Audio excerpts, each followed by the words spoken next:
ഒരിക്കലും കലുഷിതമൊന്നുമില്ലായിരുന്നു. ഏത് പാർട്ടി എന്നുള്ള നിലയിൽ ഉള്ള പോലെ വിവിധ വശങ്ങൾ ചർച്ച ചെയ്തു. RSPയെ സംബന്ധിച്ചിടത്തോളം ഞങ്ങൾക്ക് എല്ലാ RSPക്കാർക്കും ഒറ്റ ലക്ഷ്യമേ ഉള്ളൂ, നഷ്ടപ്പെട്ടതെല്ലാം വീണ്ടെടുക്കുക എന്നുള്ള ഒറ്റ ലക്ഷ്യം. ആ ആശയത്തിന് വേണ്ടി വ്യത്യസ്ത കാര്യങ്ങൾ ചർച്ച ചെയ്യപ്പെടുമെന്നുള്ളത് സ്വാഭാവികമാണ്. അവസാനം ഒറ്റക്കെട്ടായിട്ട് ആ കാര്യത്തിൽ RSPയുടെ ആയിട്ടുള്ള തീരുമാനങ്ങൾ എടുത്തിട്ടുണ്ട്. ഞങ്ങൾ ഒറ്റക്കെട്ടായിട്ട് നീങ്ങുകയാണ്. ഞങ്ങൾ കേരള നിയമസഭയിലേക്ക് 5 സീറ്റിലാണ് പരമ്പരാഗതമായി മത്സരിക്കുന്നത്. 5 എണ്ണവും വിജയിക്കാൻ ആവശ്യമായിട്ടുള്ള കാര്യങ്ങളും ചർച്ചകളും നടന്ന് ഞങ്ങൾ മുന്നോട്ട് പോവുകയാണ്. നിലനിൽപ്പിൻ്റെ പോരാട്ടമാണ്, അതിജീവനത്തിനല്ല, നിലനിൽപ്പിൻ്റെ പോരാട്ടം തന്നെയാണ്. അന്നേരം അത് തിരിച്ചറിഞ്ഞുകൊണ്ട് തന്നെയാണ് പാർട്ടി എല്ലാ വശങ്ങളും ചർച്ച ചെയ്തത്.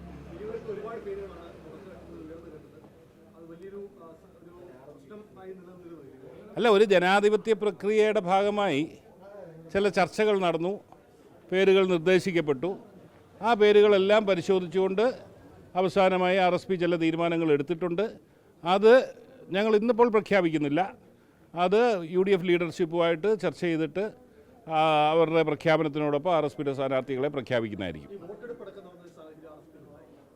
അല്ല, അതൊക്കെ നിങ്ങൾ ഈ പറഞ്ഞതുപോലെ പേര് നിർദ്ദേശിക്കാൻ പറഞ്ഞു.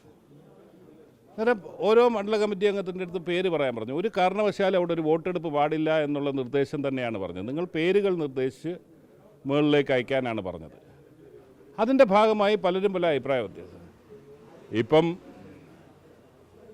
വിപ്ലവ പ്രസ്ഥാനങ്ങളിൽ നിന്ന് പോലും വോട്ട് ചോരുന്ന ഒരു കാലഘട്ടത്തിൽ RSPയുടെ അവിടുത്തെ ചർച്ചയുമായി ബന്ധപ്പെട്ട ചില വളച്ചൊടിച്ച വാർത്തകൾ, ആ ഉദ്ദേശത്തിൽ നിന്ന് വ്യതിചലിച്ചുകൊണ്ടുള്ള വാർത്തകൾ വന്നു എന്നുള്ളത് ഞങ്ങൾ നിഷേധിക്കുന്നില്ല. പക്ഷേ ഒരു ഘട്ടത്തിൽ അവിടെ ഒരു വോട്ടെടുപ്പ് ഉണ്ടായിട്ടില്ല. അത് പേരുകൾ നിർദ്ദേശിക്കപ്പെട്ടു എന്നുള്ളത് മാത്രമാണ്. നിർദ്ദേശിച്ചവരുടെയൊക്കെ എണ്ണം കുറിച്ച് വെച്ച് ആരോ തന്നു എന്നുള്ളതാണ്. പലരും 34 പേര് പങ്കെടുത്ത മണ്ഡല കമ്മിറ്റിയിൽ 3 പേര് അഭിപ്രായം പറഞ്ഞില്ല, 31 പേര് പങ്കെടുത്തു, 29 പേര് അഭിപ്രായം പറഞ്ഞു. അതിൽ ആരോ കൃത്യമായി കുറിച്ച് വെച്ചുകൊണ്ട് ഇത്ര പേര് ഇന്നാക്ക് പറഞ്ഞു, ഇത്ര പേർ ഇന്നാക്ക് പറഞ്ഞു എന്നുള്ളൊരു വ്യാഖ്യാനം കൊടുത്തതാണ്. ഒരിക്കലും അവിടെ ഒരു വോട്ടെടുപ്പ് ഉണ്ടായില്ല. വോട്ടെടുപ്പ് ഞങ്ങൾ പാടില്ല എന്ന് നിർദ്ദേശിച്ചതന്നായിരുന്നു. അന്തിമമായ തീരുമാനം ഉണ്ടായിട്ടില്ല. അതുകൊണ്ടാണ് ഞങ്ങൾ സ്ഥാനാർത്ഥി പ്രഖ്യാപനത്തിലേക്കൊന്നും പോകാത്തത്. അല്ല, അതൊക്കെ ചർച്ചയിലിരിക്കുന്ന കാര്യമാണ്. നാളെയും മറ്റന്നാളും, നാളെ കൊല്ലം ജില്ലയിലേക്ക് കടക്കുമ്പോൾ നാളെയോ തിങ്കളാഴ്ചയോ ഇതുമായി ബന്ധപ്പെട്ട് ബാക്കി ചർച്ചകൾ ഉണ്ടാകുമെന്ന് ഞങ്ങൾ പ്രതീക്ഷിക്കുന്നു. ഞങ്ങളത് നേരത്തെ പരസ്യമായി പറഞ്ഞതാണല്ലോ. മട്ടന്നൂരിന് പകരം ഞങ്ങൾ പല സീറ്റുകൾ ആവശ്യപ്പെട്ടിട്ടുണ്ട്. ഒരു ഘട്ടം കഴിഞ്ഞപ്പോൾ ആറ്റിങ്ങൽ മത്സരിക്കേണ്ടി വരും എന്നുള്ളൊരു സന്ദേശം ആണ് UDFൽ നിന്ന് കിട്ടിയത്. പക്ഷേ മട്ടന്നൂരിന് പകരം ഞങ്ങൾ ആവശ്യപ്പെട്ട ചില സീറ്റുകളുണ്ട്.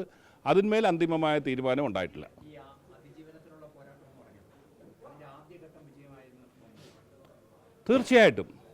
തീർച്ചയായിട്ടും പലരും പ്രവചിച്ച പോലെ RSPക്കകത്ത് എന്തൊക്കെയോ പ്രശ്നങ്ങളുണ്ട്. ഇപ്പോൾ എല്ലാം തകിടം മറിയും. അത് ചിലരുടെ മുഖത്ത് ചിരിയുണ്ട്, ഇവിടെ ഇരിക്കുന്ന തന്നെ ചിലരുടെ മുഖത്ത് നിരാശയുണ്ട്. അതുകൊണ്ട് അതിലൊന്നും കാര്യമില്ല. ഞങ്ങൾ നിലനിൽപ്പിൻ്റെ ഘട്ടത്തിൽ വിവിധ അഭിപ്രായങ്ങൾ വരുന്നു എന്നുള്ളത് സ്വാഭാവികം. അതിനപ്പുറത്തേക്ക് തന്നെ ഒറ്റക്കെട്ടായിട്ട് ഈ സ്ഥാനാർത്ഥി, ഞാൻ പറഞ്ഞല്ലോ, ഒറ്റ വാചകത്തിൽ പറഞ്ഞു, ഞങ്ങൾക്ക് ഒറ്റ തീരുമാനമേ ഉള്ളൂ, നഷ്ടപ്പെട്ടതെല്ലാം ഞങ്ങൾ വീണ്ടെടുത്തിരിക്കും. അത് ഈ നിയമസഭാ തെരഞ്ഞെടുപ്പ് കഴിയുമ്പോൾ നിങ്ങൾക്കും ബോധ്യമാകും.